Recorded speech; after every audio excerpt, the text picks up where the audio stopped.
Hi everyone and welcome. I am joined today by Alex Krainer, market analyst, a former hedge fund manager, and a commentator on both political and economic events. And I guess these days the economic events are very closely intertwined with politics. And as the Chinese would say, we're living in interesting times, as the world is definitely changing very rapidly from week to week. How have you been?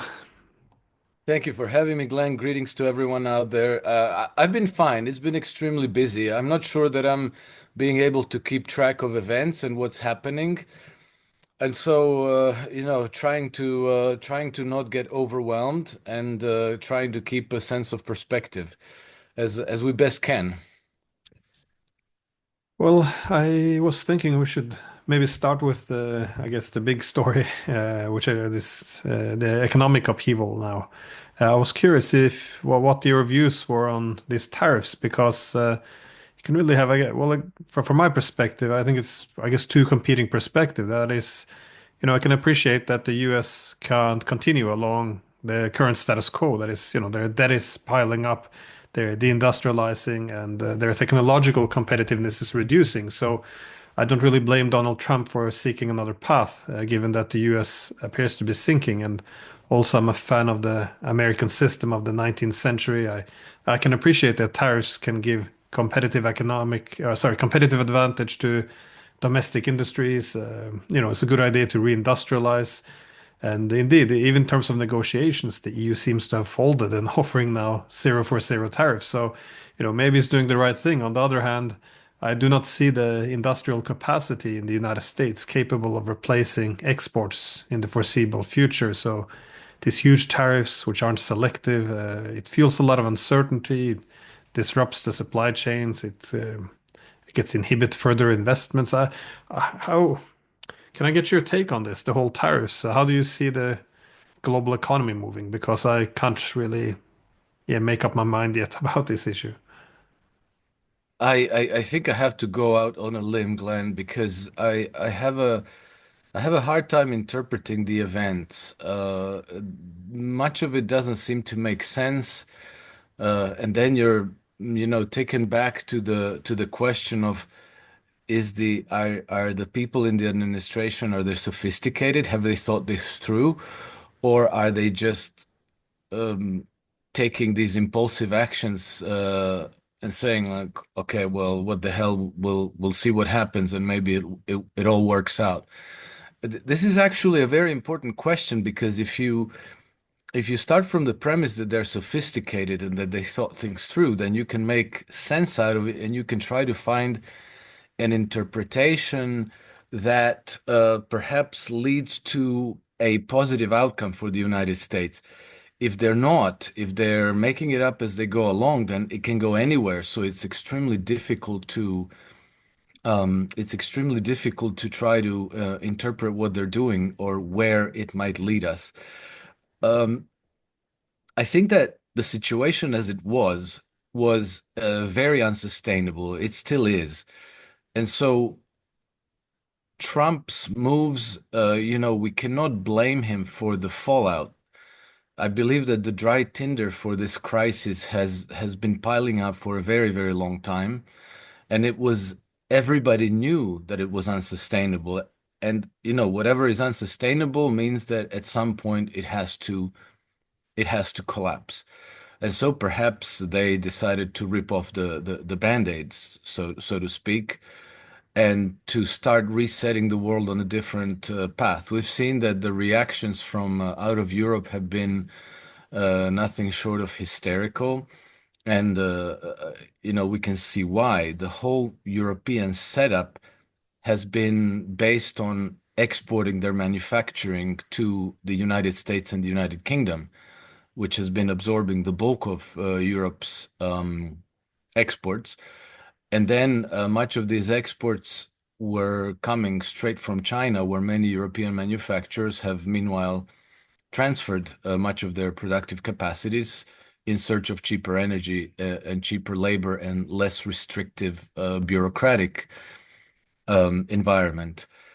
And so Trump's tariff imposed on Europe basically demolish this whole relationship that Europe has been basing itself on. And so I'll shift our focus a little bit to Europe because it seems to me that from whatever angle I look at the situation, it seems to me that Europe is the main recipient of blows from the Trump administration. And I even, I thought about the war going on in Yemen now, because when when the Trump administration launched this war in the on 15th of March, the Operation Rough Rider. I don't know what happened to Operation Prosperity Guardian, but apparently it just kind of withered, replaced by now Operation Rough Rider. They have now accelerating bombing of Yemen, which is achieving nothing. And it was understood by the American military brass that it was unlikely to achieve anything much. So why launch it in the first place? I couldn't understand this. But then I watched a panel discussion on Saturday. So what are we now? Wednesday. So 5 days ago, it was Larry Wilkerson, Ambassador Chas Friedman, and I don't know if it was Ray McGovern or someone on Nima's Dialogue Works. Was it Mohammed Marandi or? Oh yes, Mohammed Marandi. Yeah, yeah, I think I saw And that. and I thought it was extremely interesting what Colonel Larry Wilkerson was saying about the tabletop exercise that they held about the Red Sea, about the maritime traffic through the Red Sea.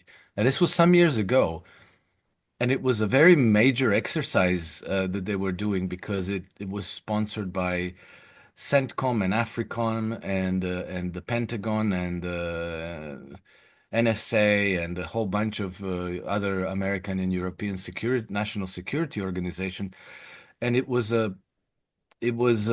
represented by Europeans as much as the Americans. So this was not just a small thing. It was a very important exercise, and they concluded that this was one of the strategic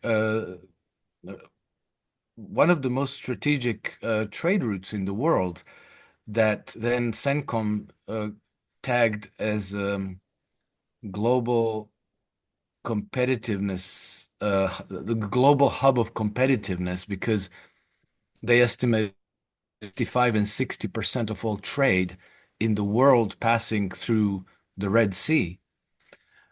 And the bulk of this is European trade. It's Europe's trade with East Asia, and only about 3% of that trade was American trade. And before the Trump administration launched the Operation Rough Rider, this trade was passing through the Red Sea unimpeded. The only traffic that Ansar Allah said that they would block was Israeli ships. And so once the U.S. forces launched Operation Rough Rider, then all the trade stopped, which means that the blow was principally against Europe, whether deliberately or not deliberately. And Ambassador Friedman said that, oh, it's Ansar Allah effectively leveraged Lloyd's of London against the Europeans. And I thought, yes, exactly, except was it Ansar Allah or was it the Trump administration? Because, they held that exercise. They knew the importance of this trade route. They probably knew the impact it would have, the blocking it, and they went ahead with it all the same, even though the direct target, meaning Yemenis, would not be harmed. That is, there's collateral damage, but in strategic terms, nothing changes. The Yemenis continued attacking U.S. naval ships and Israel. And we know that this is very exhausting and depleting for the U.S. forces in the region. And so to launch such an extravagant operation, kind of knowing that it will not have much of an effect against the target because Yemenis have been at the receiving end of Western attacks, either through the proxy of Saudi Arabia or the Prosperity Guardian or the British or the Israelis or the Americans for more than 10 years now. So they have been sustaining these bombardments many thousand times over. They've endured um, enormous hardship economically. They sustained famine. They've sustained a cholera epidemic. They never capitulated to the empire. So why would they do it now? And so it seems to me that the the most devastating blow of this operation is going to be against Europe. And I wonder if this isn't deliberate because it's consistent with so many of the administration's policy decisions, not just the Trump administration, but even, the destruction of Nord Stream 2 pipelines.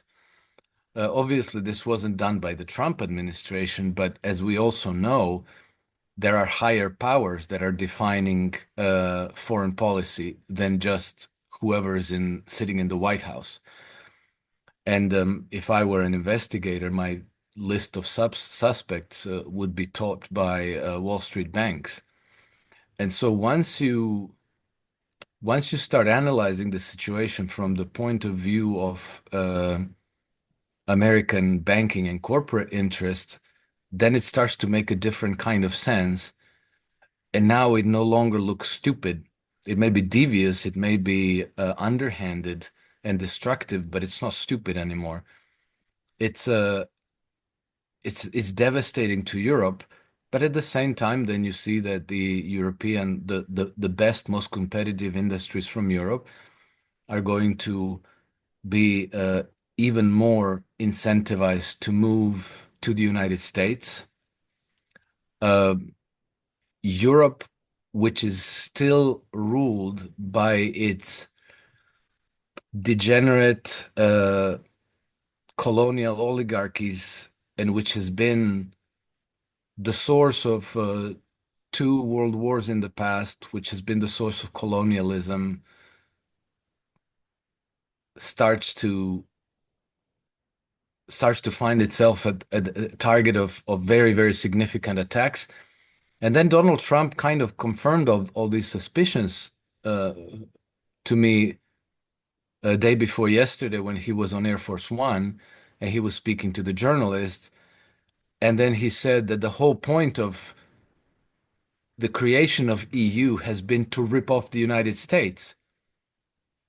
So wouldn't it make sense then for the United States to strike against the EU, against Europe, and let's say redress what they perceive as an injustice from Europe done against the United States? So this is how I see it, and then it makes the attack at Europe's energy infrastructure, the tariffs, and the war against Yemen.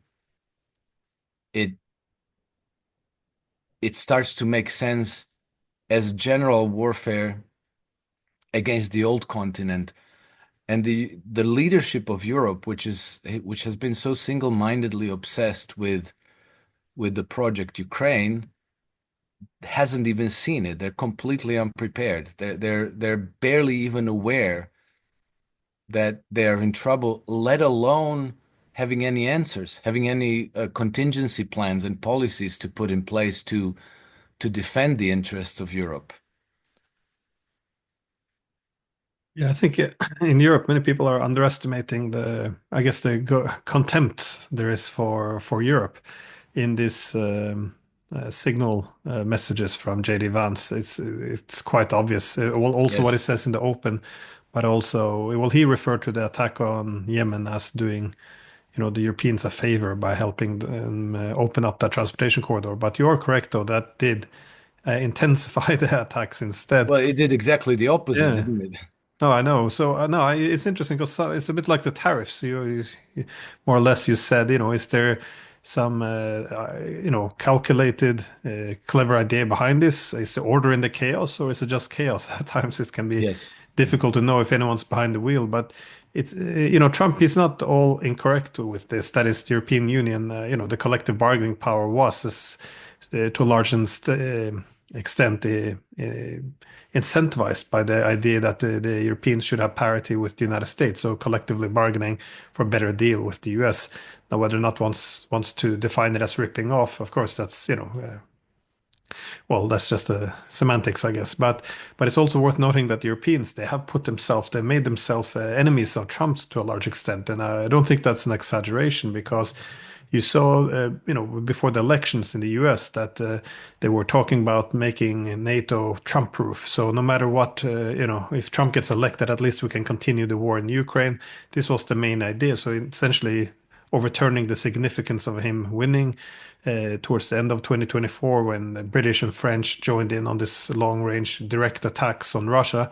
Again, huge escalation. This was also very clearly to create a deeper divide between the West and Russia to prevent any efforts by Trump to make peace. And even now, you see the EU trying to keep the war going and sabotage to a large extent Trump's efforts to negotiate an end to the war.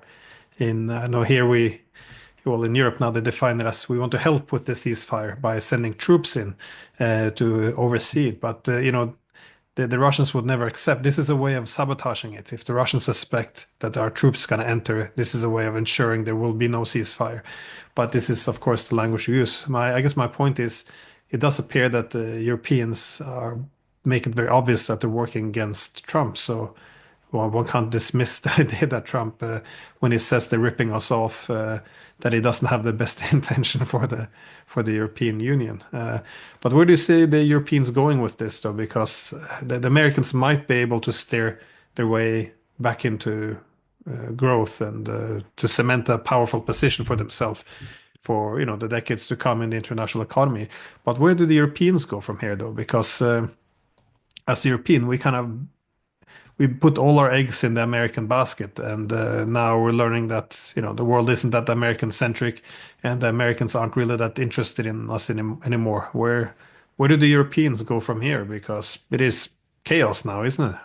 It's yes, and it's a very dangerous moment for Europe because obviously the European leadership has grown complacent with this relationship where they could rely on the United States as the big market.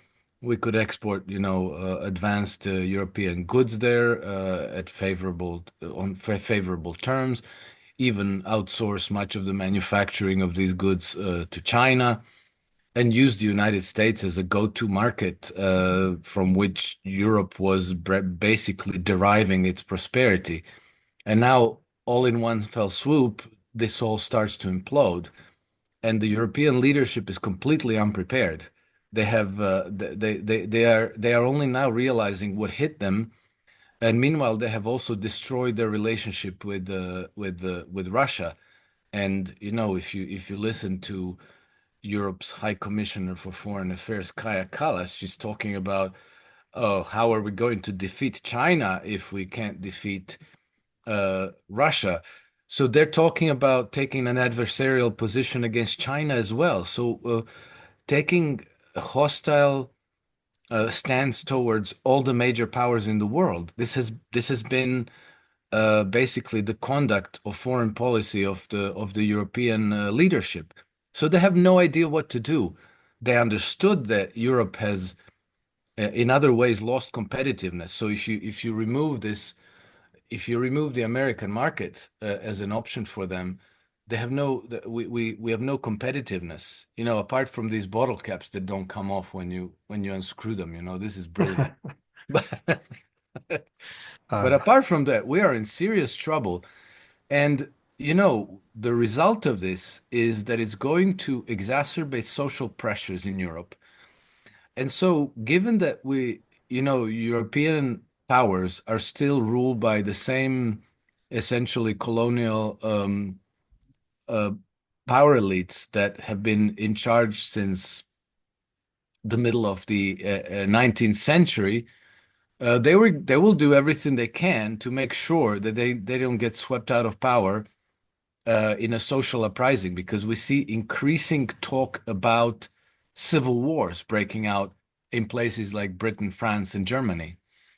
And so what we're going to see, they will, since they're at a loss how to deal with the United States, how to deal with Russia, how to deal with China, they will take their war to their domestic populations, and we're going to see an acceleration in all these efforts to introduce digital IDs, central bank digital currencies, uh, pervasive surveillance, censorship, um, medical assistance in dying, all of these dystopian measures uh, aimed at repressing the populations and reducing the numbers of populations. And then I think that this will be topped off by a process of Nazification of the continent and introducing a fascist form of government, and then probably doing their level best to make sure that in another 5, 6, 7 years we are at war against Russia, the European continent collectively, because this has been, for 2, 3 thousand years of history, whenever the ruling oligarchies got into trouble because of the process of wealth polarization, which is symptomatic in these kinds of regimes, and they don't know how to deal with it. The battle cry has always been barbarians at the gate. And what you achieve with that is that you compel the fighting age male population to go and confront foreign enemies. And there, you get a massive bloodletting, which eliminates a large percentage of fighting age males, which are exactly the greatest source of risk to the ruling oligarchy, because these males could be the revolutionary element in your society. So you give them, rather than them turning their sights at you, you divert them to the foreign enemy. And so I think that this is the reason behind the sudden coordinated allocation of trillions of euros of capital that we don't have towards defense industries and towards military establishments and preparations for war. And now we're starting to get the propaganda, Russia bad, Vladimir Putin maintains his health by bathing in blood derived from deer antlers and absurd stories like this. And then, of course, the problem is that they don't control these narratives. So people, when they hear stories like this, they go to X and so other social media, and they see that they're being lied to. So now they have to ramp up censorship to make sure that all we know is what the TV and the radio and the newspapers tell us. So they want to impose was it a billion or a trillion? A billion, I think. $1 billion fine against X. They want to silence X. They want to silence Elon Musk's Twitter. And so that's going to further exacerbate the conflict between Europe and the United States.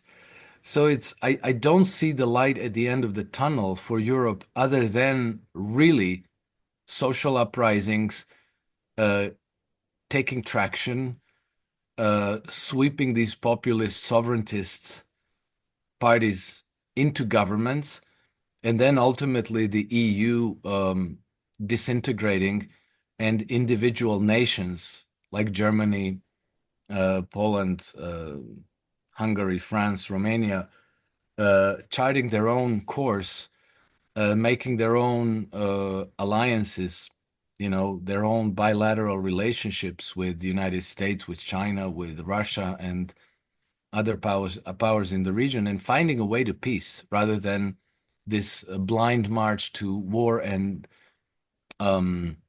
dystopia domestically. Yeah, I think a lot of this has the origin again in the economics, though, because as everyone's now readjusting to this new world, that is, the Russians are going east, Asia's growing, the Americans, I'm not sure exactly how they're going to get out of this, but for the Europeans, it's just there's nothing there. As I said, they got contempt from United States. The Russians want nothing to do with Europe anymore. They even alienated the Chinese, which was evident now by the diplomatic snubs from Beijing. And the French have been kicked out of Africa.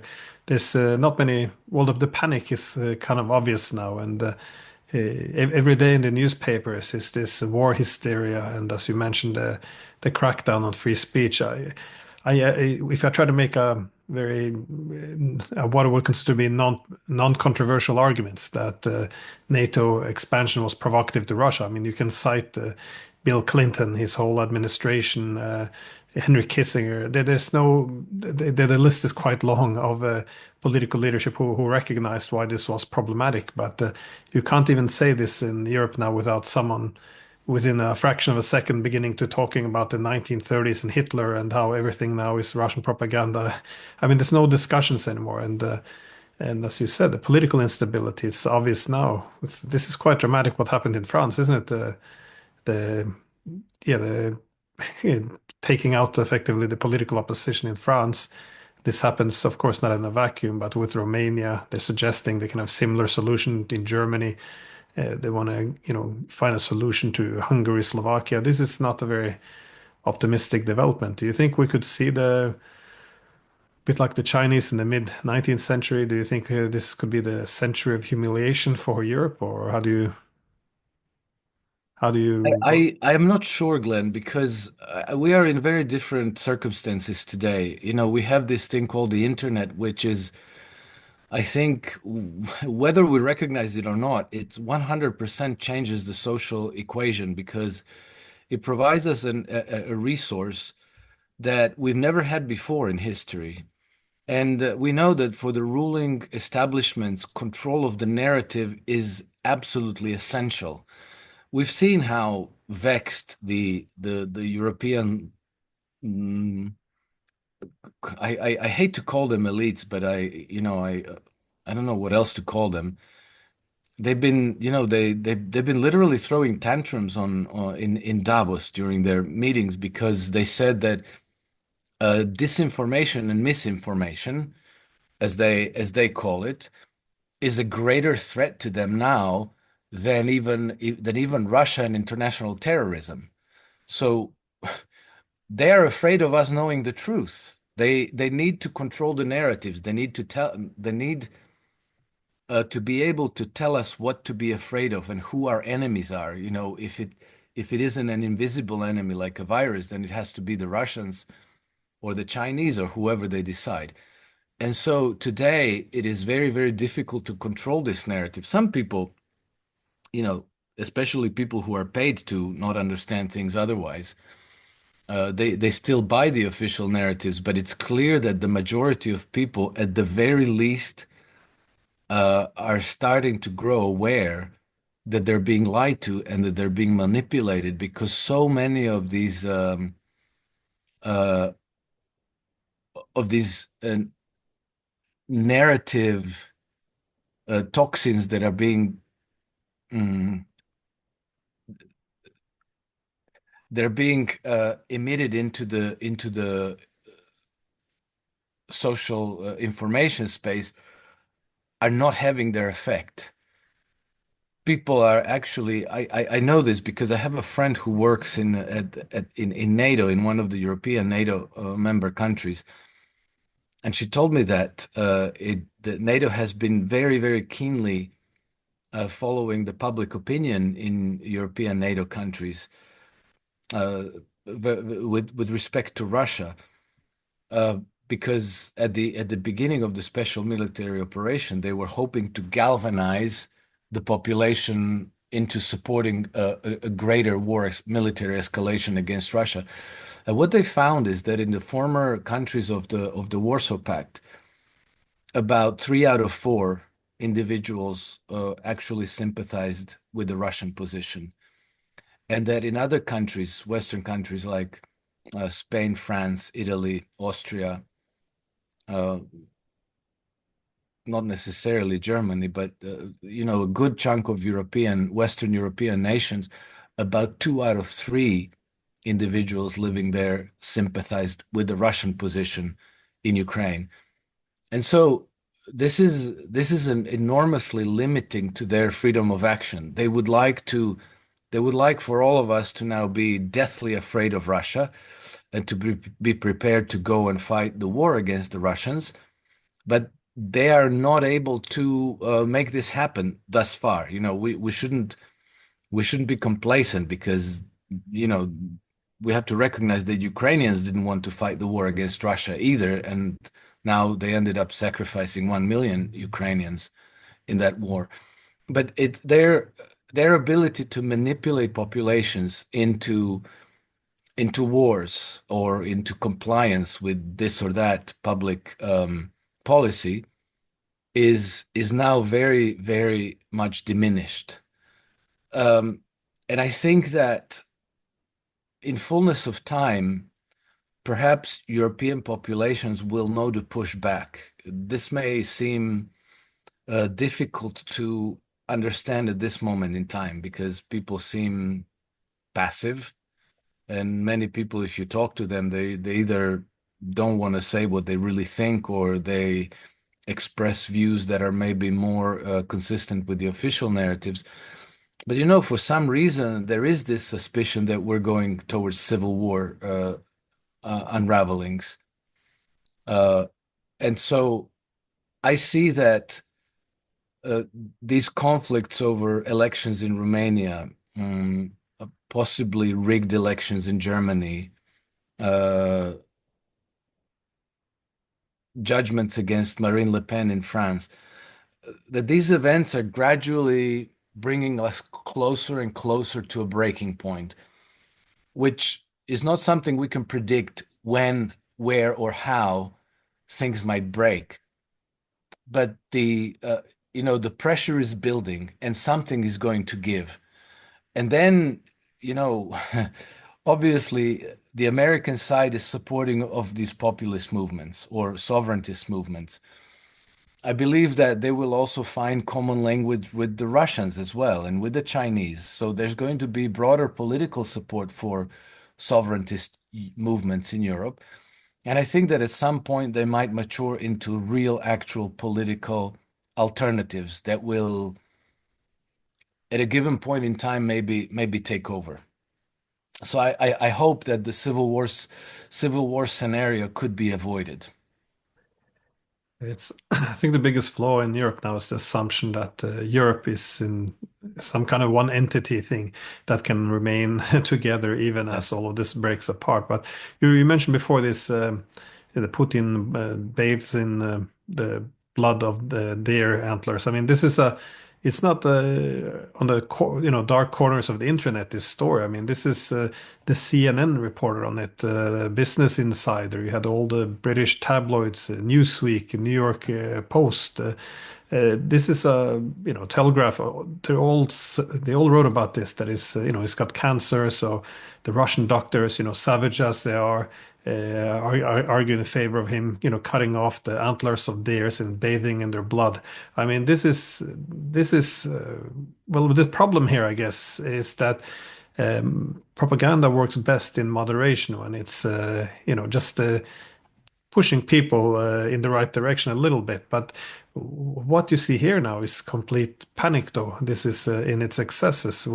Because we had a narrative which we all had to kind of follow at the end of the Cold War. That is, the collective hegemony of the West would be the foundation of advancing democracy, human rights. So it was a benign hegemon, a hegemon which would serve the interests of all mankind. But now that the power is gone and also the values which were supposed to elevate, I mean, now by the EU backing genocide in Gaza, this happy forever war in Ukraine. Well, the morality is now to not engage in diplomacy while hundreds of thousands died, that this is somehow a good thing. All of this is, weakening the narrative. And if you look across Europe, how trust in the media and trust in political class is in decline, it's this is objective facts. This is measured that we don't trust the media anymore. So I don't see how this can be turned around. I think again one has to go back to the economics. We have to find a new footing, something a different approach in Europe, how we can develop. But yeah, on that topic, I guess my last question was about BRICS because from my perspective, I see the main problem. The reason we have war in Europe is, we never solved how to organize Europe after the Cold War. And again, NATO expansion, everything is organized zero sum now. European integration means to decouple Russia's neighbor from Russia. So I was wondering, what do you think the role of BRICS will be in the years to come? And do you see any possibilities of Europe finding a future in this? I asked President Putin about this back in November in the Valdai meeting if BRICS could, given that they can solve some of the difference between the Arabs and the Iranians or the Chinese and the Indians, would it be possible to have a multipolar format to restructure Europe's relation with Russia? I don't think it was that optimistic, but how do you see the possible role of BRICS? Not just the role in the world, but also something different Europeans might be able to use as an alternative now that the rest of the system is falling a bit apart. I think that's a great question, and I tend to be optimistic, Glenn, because remember one of the earliest formulations of this multipolar integration came actually from Vladimir Putin when he was talking about integration of the Eurasian continent from Lisbon to Vladivostok. And this seemed very, very appealing, but obviously at the time politically it was impossible. But I think that once these ruling structures of Europe start to collapse, uh, there will be a search for alternatives, and I think that there aren't too many alternatives to BRICS. BRICS today is I think maybe the best bet for growth and prosperity, not just for the global South, but for Europe as well. I see that you know we're not. I think that the process of globalization is something that cannot be really reversed, but I think that it's going to shift from a process of uh, globalization driven by large corporate interests into a people's globalization. And I see that happening everywhere and in real time. And I'll try to explain what I mean by that. I see that ordinary people and let's say small businesses are beginning to disintermediate large corporations in everyday commercial exchange. You see more and more companies in from China, from India, from anywhere in the world, really, market things that once upon a time you had to go to a supermarket to buy, let's say, a, a, if you wanted to buy some tea or some coffee. Well, now you have these specialty producers that market them direct, and it pops up in your YouTube feed or on Facebook or somewhere, and it takes nothing to order them. You click here, PayPal or whatever, Stripe, and the thing arrives, and you no longer have to buy that thing from the supermarket. And at the same time, that business that developed that sales channel at home, they're creating employment and new prosperity on completely new foundations that they created themselves. And I see this happening everywhere. One recent example that I saw was a couple from New York, United States, right? They were both bankers on Wall Street, except that her parents had a farm somewhere in Virginia or somewhere like that, where they raised cattle, but the farm was on the verge of bankruptcy. And so they both decided to take a sabbatical, leave their jobs, and go back to the family farm to try to save it. And they, after a year of working nonstop, they came to the realization that they could not save the farm, that it was doomed. But what they did then is they said, "Hey, let's do our own meat packing, and sell it directly to consumers. And then they started making these more than $1 million a year revenue because instead of going through the old channels of selling to the big corporate meat, selling their cattle to the big corporate meat packers and getting, cents on the dollar, they started selling themselves.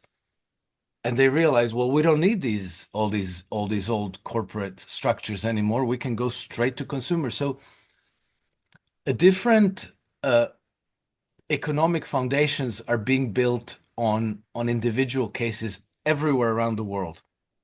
And it's hard to envision that because you know about it when you find out about it. We see all these old structures imploding on themselves, but we don't see the new ones being built up. But I always go back to the Confucian saying that says, when a big tree falls, it falls with great noise and destruction, but seeds, they grow noiselessly. They grow in silence.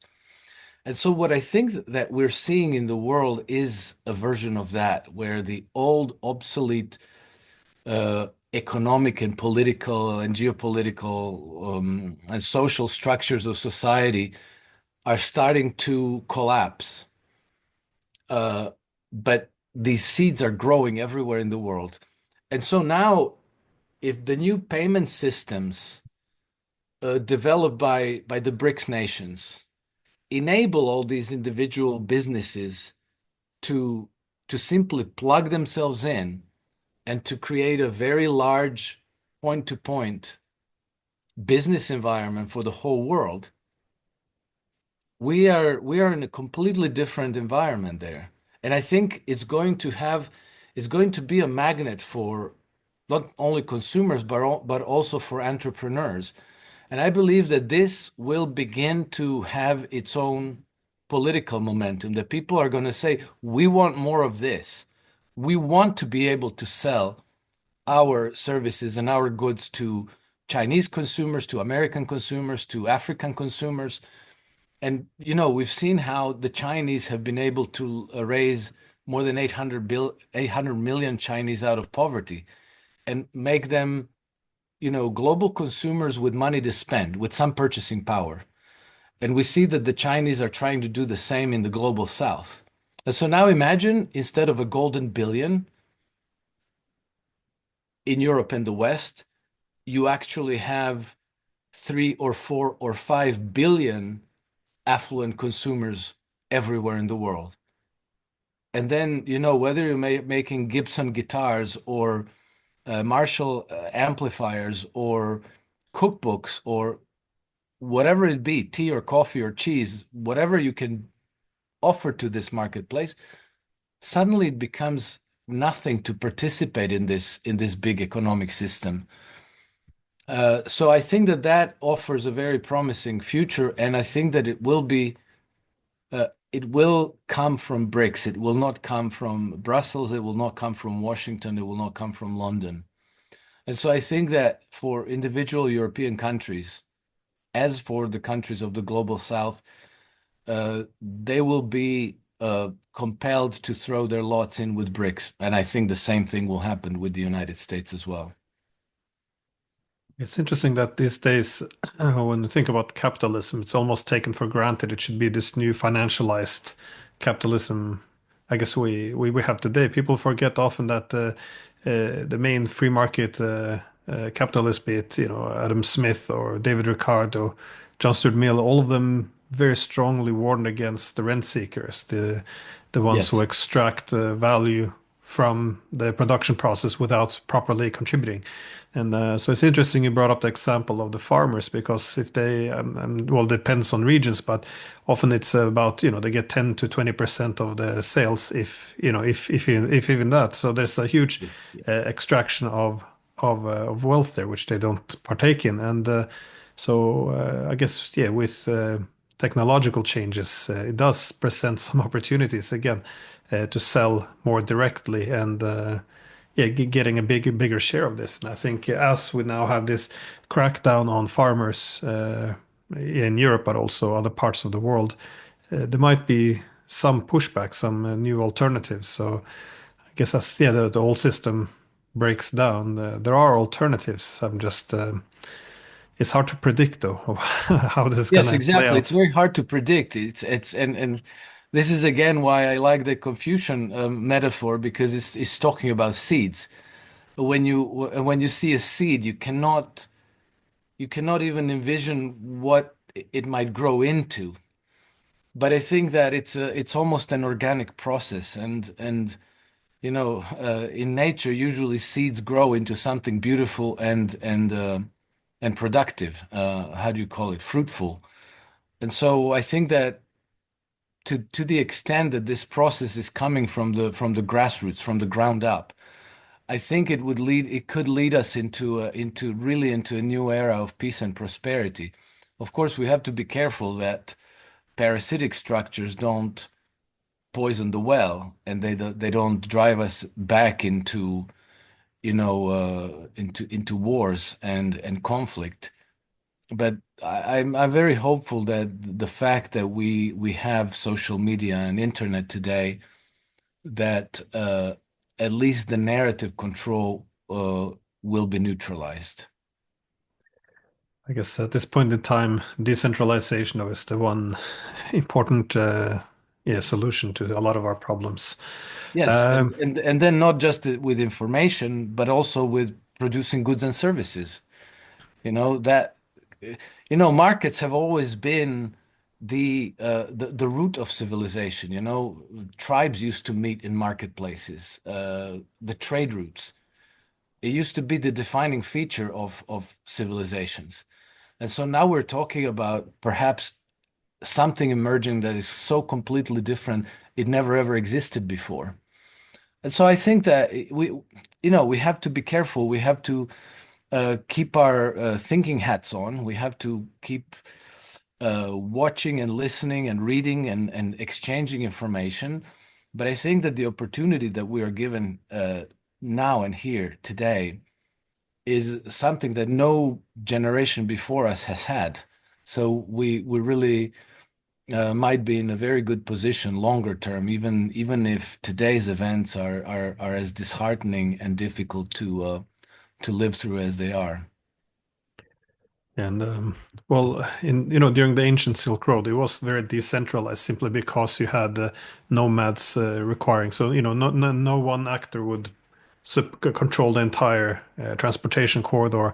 What's often recognized though is the beginning of the 16th century, where, after the breakdown of the ancient Silk Road and the Europeans took over the maritime corridors. They always had a more monopolistic bent to them because you can always control ports, Yes. narrow. Yeah. So, anyways, it has more concentration. It seems as if you're now moving, be it the Chinese Belt and Road Initiative, that there's a general decentralization occurring, which could also support this. Anyways, Alex Kreiner, yeah, thank you so much for your time. It's always fascinating to speak with you. Thank you for having me, Glenn. All the best, and until the next time. Thank you.